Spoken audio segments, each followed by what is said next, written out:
Alright, we're back again to review another Core song. We've started up the random number generator. We're hoping not to end up with the Don't Stop album.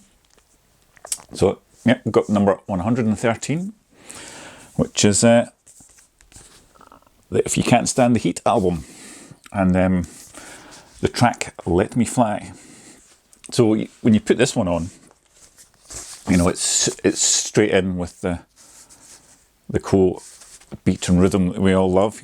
You're nodding your head away. Rossi's singing straight away, and everything's all right with the world.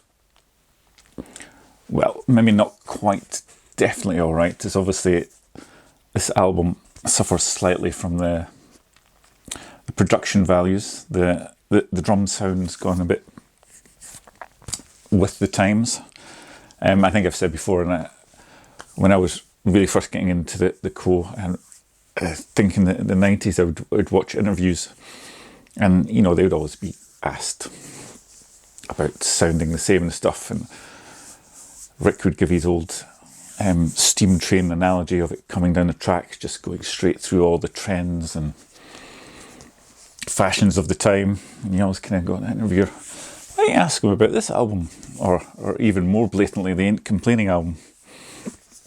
So they definitely stopped their old steam engine and checked out some of the sounds at the time. So definitely the drum sound is far from perfect on this album, but it doesn't detract too much from this song, I don't think, which just has that nice dum-de-dum rhythm that you know and love and expect from the core. So yeah, it's grooving along nicely, and it gets to the chorus, and there's a nice. Actually, the production's quite clear in this. You can hear the guitars, you can hear the bass, you can pick out all the drums and that, and yeah, the start of the chorus is a nice little kind of bass dum kind of accenting the tune. So yeah, it's all sounding great. But then you get to the end of the chorus, and suddenly it's accented by some horns. And you just kind of go, are they adding anything? Are they needed? And they're a little bit off-putting. And then during the second verse, you know, the horns kind of appear again, and you're just like, again, not so sure. We'd probably like a nice little remix of that without those, just the guitars and some of the nice piano playing along would just be more than sufficient on the verse there.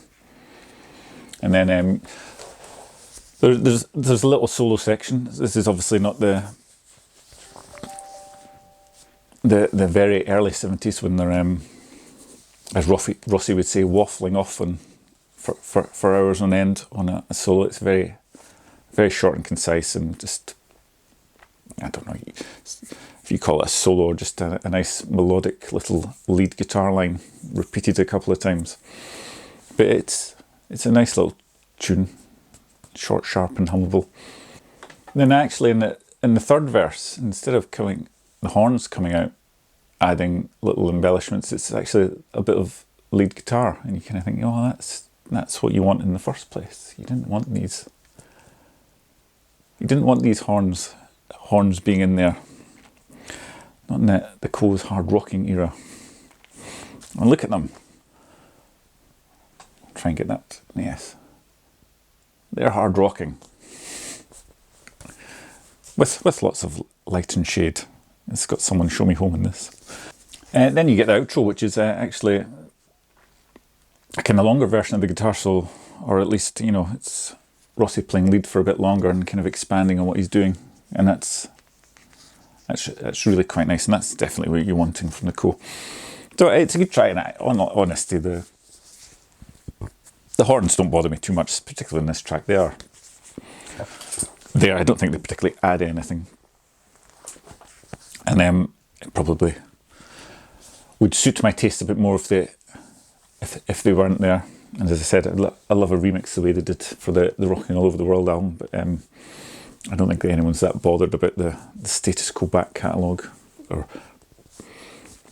preserving it nicely in box sets, and you know, going to town on it like some other bands have done with theirs. So yeah, So it's a good song. I think it's a good little album track. Obviously, it was never a single and not played live. I think with the mix, had it been recorded on the Blue For You album, it would have benefited there, without these contemporary drums and all those added little things they've put on that. But other than that, I think it's pretty good. So yeah. I'm classing it as good stuff in my little category there, which is the same with the other song we've reviewed from this album, Accident Prone. So yes, that's another cool song review. Let Me Fly from the album If You Can't Stand the Heat. And I'll no doubt see you next week for episode, is it 13? This is 12, yes, episode 13.